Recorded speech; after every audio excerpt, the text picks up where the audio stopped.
lunch. Mainit ngayon pero mainit na sabaw pa rin ang aming ulam. Kain tayo. So yummy. Sarap humigop ng sabaw. Yan. Kain po tayo. Sa anak ko kanin niya. Sa akin. Sawa ko maraming makakain sigurado. Sa biyahe. Nagsusupply ko sila. Bagong ligo. Sarap kumain. Bagong ligo. Pete! Papa!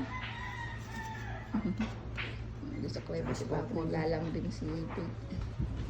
Sa atin, bagong ligo din. Kain tayo. Nagawa pa ito ng module. Ang dami pa na rin module na gagawin. Nagbibidyo ka pala. Ang aming pagkasaluhan ngayon, meron pa ito. Sa lalagyan.